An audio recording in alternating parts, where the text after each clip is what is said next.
Dice Sun Tzu, en El arte de la guerra, conoce a tu enemigo y conócete a ti mismo. En 100 batallas nunca saldrás derrotado.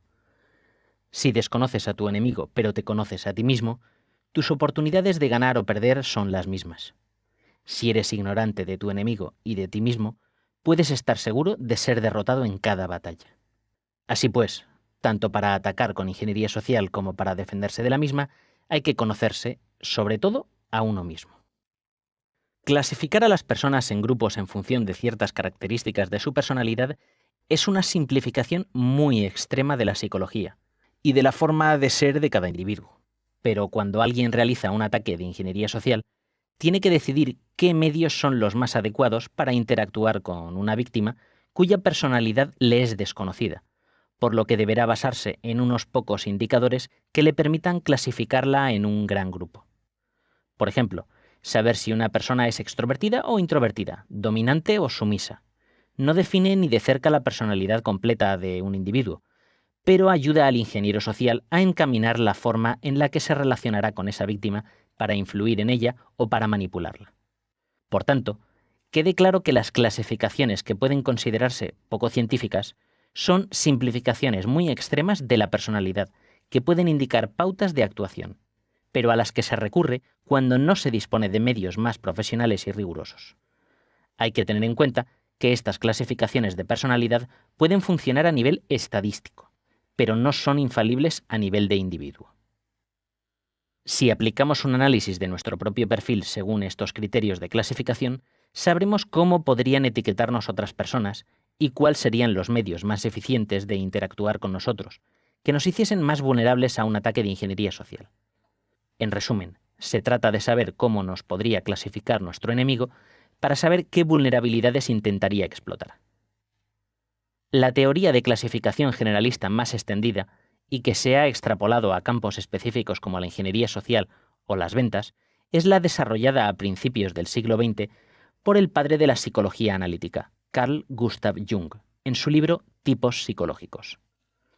Jung definía dos variables a considerar: la actitud y las funciones. La actitud de una persona la definimos en función de si es introvertida o extrovertida. Las funciones psicológicas son sensación e intuición, las irracionales, y pensamiento y sentimiento, las racionales. Según Jung, las 4 funciones están presentes en todas las personas, pero normalmente una función predomina sobre las otras 3. Así pues, cuando actuamos irracionalmente, podemos dejarnos guiar por sensaciones o intuiciones, y cuando actuamos racionalmente, por el pensamiento o el sentimiento.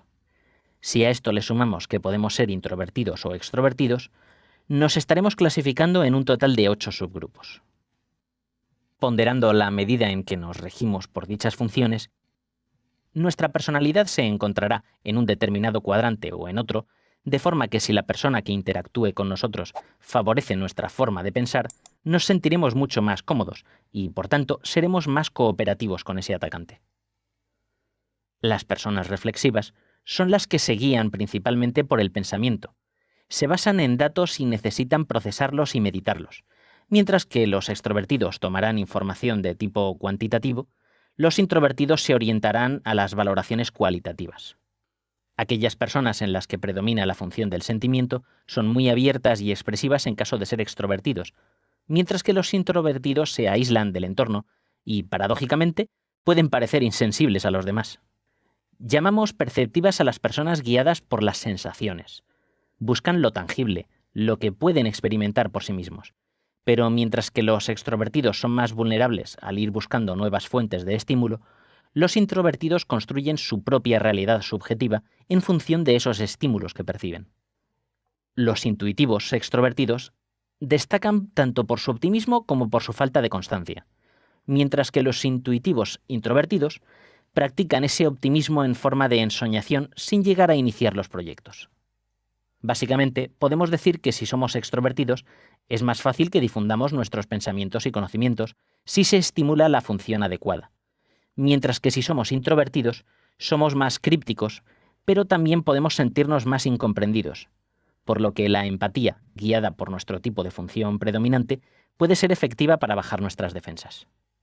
Identificar si somos personas competitivas, reflexivas, activas o pasivas, analíticas o ensoñadoras, nos puede ayudar a entender cómo mostramos esas características a los demás y cómo las perciben quienes quieren influir en nosotros o manipularnos. Si nos conocemos a nosotros mismos y sabemos cómo nos puede ver el atacante, podremos saber frente a qué actitudes somos más vulnerables y de este modo estar alerta.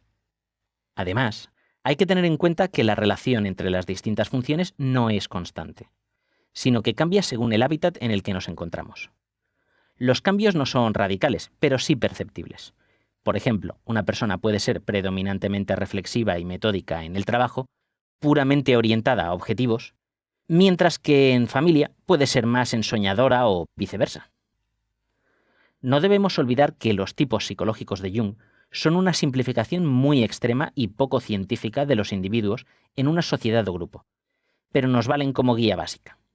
Además, siempre se dice en los estudios científicos que la observación influye en el sujeto observado. Por tanto, si nos estudiamos de forma consciente a nosotros mismos, por ejemplo, en base a las teorías de Jung o sus derivadas, estaremos influyendo en nuestro comportamiento y tenderemos a reforzar lo que podrían ser puntos débiles.